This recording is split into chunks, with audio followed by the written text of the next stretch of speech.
বঙ্গোপসাগরে ডানা বাঁধছে আরও দুই ঘূর্ণাবর্ত। আলিপুর আবহাওয়া দপ্তর জানাচ্ছে, আগামী কয়েকদিন বজ্রবিদ্যুৎ সহ ঝড় বৃষ্টির পরিস্থিতি বজায় থাকবে। দক্ষিণবঙ্গের জেলাগুলিতে বৃষ্টি বাড়ার সম্ভাবনা রয়েছে। কলকাতা, হাওড়া, হুগলি, দীঘা, কন্টাই, হলদিয়ার বিস্তীর্ণ অঞ্চলে। আর সেই সঙ্গে উত্তরবঙ্গের ক্ষেত্রেও বজ্রবিদ্যুৎ সহ বৃষ্টি বাড়বে এবং বাংলাদেশেও কিন্তু এই বৃষ্টির হাত থেকে রেহাই পাবে না। তো সেক্ষেত্রে এই যে নতুন করে ঘূর্ণাবর্ত তৈরি হচ্ছে আর নিম্নচাপের পরিস্থিতি তৈরি হচ্ছে, এই ঘূর্ণাবর্তের প্রভাবে আগামী কয়েকদিনে কোথায় কতটা বৃষ্টি হতে পারে, কী পরিস্থিতি তৈরি হচ্ছে, সবটাই বিস্তারিতভাবে আলোচনা করব এই ভিডিওতে। তাই ভিডিওটি অবশ্যই শেষ পর্যন্ত দেখুন। আর এই মুহূর্তে আপনার অঞ্চলে আবহাওয়া কেমন তাও বিস্তারিতভাবে কমেন্ট করে জানান। তো সেক্ষেত্রে সবার প্রথমে যদি আমরা স্যাটেলাইট চিত্রের মাধ্যমে দেখার চেষ্টা করি যে ঠিক এই মুহূর্তে বাংলার আবহাওয়ার পরিস্থিতি কী রয়েছে, কোথায় কতটা পরিবর্তন হতে পারে, কোথায় কতটা বৃষ্টি, তার সঙ্গেই আমরা মেঘলা আকাশের দিকে লক্ষ্য করব এবং আলিপুর আবহাওয়া দপ্তরের অফিসিয়াল আপডেটের দিকে লক্ষ্য করব। তো সেক্ষেত্রে যদি আমরা উপগ্রহ চিত্রের দিকে লক্ষ্য করি যে এই মুহূর্তে আবহাওয়ার পরিস্থিতি কী রয়েছে, তো উপগ্রহ চিত্র যেটা আপনার বলছে, সেক্ষেত্রে উপগ্রহ চিত্র যেটা বলছে আপনার এদিকে কলকাতা, হাওড়া, হুগলি, দীঘা, কন্টাই, হলদিয়া সর্বত্রই মোটামুটি আকাশ মেঘলা থাকছে। পুরুলিয়া, বাঁকুড়া, বীরভূম, দুর্গাপুর এগুলোর ক্ষেত্রে আকাশ পরিষ্কার। এদিকে মালদা, দুই দিনাজপুরের ক্ষেত্রে আংশিক মেঘলা আকাশ। হিমালয়ের পাদদেশ সংলগ্ন 5 জেলাতে আংশিক মেঘলা আকাশ এবং বাংলাদেশের ক্ষেত্রে আপনার উপকূলবর্তী যে বিভাগগুলি রয়েছে ওগুলোতে কিন্তু আংশিক মেঘলা, বাকি সর্বত্রই কিন্তু আপনার আংশিক মেঘলা থাকছে। তো এবার যদি আমরা আলিপুর আবহাওয়া দপ্তরের অফিসিয়াল আপডেটের দিকে লক্ষ্য করি যে অফিসিয়ালি কী আপডেট দিচ্ছে আলিপুর আবহাওয়া দপ্তর, তারপরে আমরা উইন্ডির আপডেটের দিকে লক্ষ্য করব। অফিসিয়াল আপডেট মতোই কিন্তু দক্ষিণবঙ্গ সহ উত্তরবঙ্গের একাধিক জেলায় প্রবল থেকে অতি প্রবল বৃষ্টি হয়েছে। আর আগামীকালকের আপডেট যেটা বলছে যে 3 তারিখের আপডেট, তো 3 তারিখের আপডেটে কিন্তু বড় পরিবর্তন আসছে। দক্ষিণবঙ্গের ক্ষেত্রে কোনো জেলাতেই কিন্তু বৃষ্টি নেই। আর উত্তরবঙ্গের ক্ষেত্রে মালদা, দুই দিনাজপুরে বৃষ্টি নেই, কেবলমাত্র হিমালয়ের পাদদেশ সংলগ্ন 5 জেলাতে কিন্তু বৃষ্টি বলছে আলিপুর আবহাওয়া দপ্তর। আর 4 তারিখের আপডেটের ক্ষেত্রেও কিন্তু আপাতত বড় পরিবর্তন আসছে। আপাতত সেভাবে বৃষ্টি নেই। 5 তারিখের ক্ষেত্রেও কিন্তু দক্ষিণবঙ্গে সেভাবে বৃষ্টি নেই। মোটামুটি দক্ষিণবঙ্গের আকাশ সম্পূর্ণভাবে পরিষ্কার থাকবে। উত্তরবঙ্গে হিমালয়ের পাদদেশ সংলগ্ন 5 জেলাতে কিন্তু প্রচুর বৃষ্টি। 6 তারিখের দিকেও কিন্তু আপনার দক্ষিণবঙ্গে বৃষ্টি নেই, কেবলমাত্র হিমালয়ের পাদদেশ সংলগ্ন 5 জেলাতে প্রবল বৃষ্টির সম্ভাবনা থাকছে।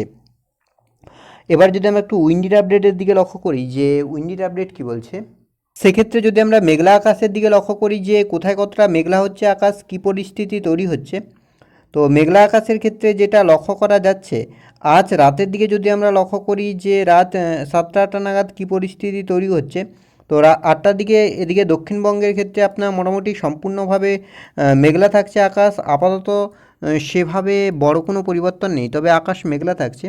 আর পশ্চিমের জেলাগুলিতে কিন্তু বজ্রবিদ্যুৎ সহ বৃষ্টির সম্ভাবনা থাকছে।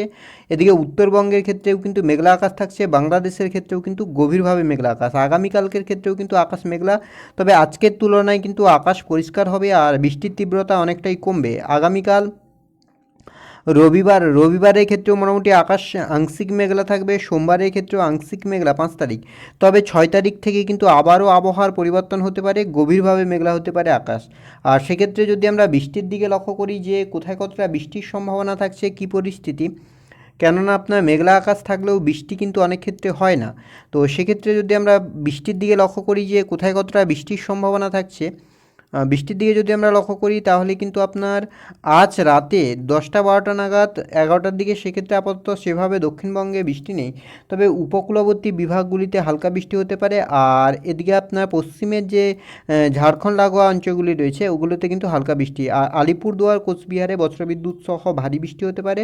বাংলাদেশের ক্ষেত্রে কিন্তু সেভাবে বৃষ্টি নেই। আগামীকাল সকালের দিকে যদি আমরা লক্ষ্য করি সেক্ষেত্রে আগামীকাল সকালে মোটামুটি আকাশ পরিষ্কার থাকছে, সেভাবে আপাতত বৃষ্টি নেই। আর এদিকে আপনার শিলিগুড়ি এগুলোতেও কিন্তু আপাতত সেভাবে বৃষ্টি নেই। দার্জিলিং, কালিম্পং এগুলোতেও কিন্তু সেভাবে বৃষ্টি নেই। দুপুরের দিকেও আপনার সেভাবে আপাতত বৃষ্টি নেই, আকাশ মোটামুটি পরিষ্কার থাকছে। রবিবার 4 তারিখ সেক্ষেত্রেও মোটামুটি আকাশ পরিষ্কার থাকছে। আপাতত সেভাবে বড় কোনো পরিবর্তন নেই। বিকেলের দিকেও মোটামুটি আকাশ পরিষ্কার থাকছে। সোমবার 5 তারিখ সেক্ষেত্রেও মোটামুটি সেভাবে আপাতত বৃষ্টির কোনো সম্ভাবনা নেই, আকাশ মোটামুটি পরিষ্কার থাকছে। তবে আপনার এদিকে বাংলাদেশ এবং আপনার রয়েছে দক্ষিণবঙ্গের ক্ষেত্রে মেঘলা আকাশ থাকবে, আর সেই সঙ্গে বৃষ্টির সম্ভাবনা থাকবে। 6 তারিখের দিকে কিন্তু বৃষ্টি বাড়বে, বিশেষ করে কলকাতা, হাওড়া, হুগলি, দীঘা, কন্টাই, হলদিয়া, এছাড়া আপনার এদিকে পুরুলিয়া, বাঁকুড়া, বীরভূম, মুর্শিদাবাদ সর্বত্রই কিন্তু বৃষ্টির সম্ভাবনা থাকছে। বুধবার 7 তারিখ সেক্ষেত্রে কিন্তু আকাশ পরিষ্কার হয়ে যাবে, আর সেভাবে কিন্তু বৃষ্টির সম্ভাবনা নেই।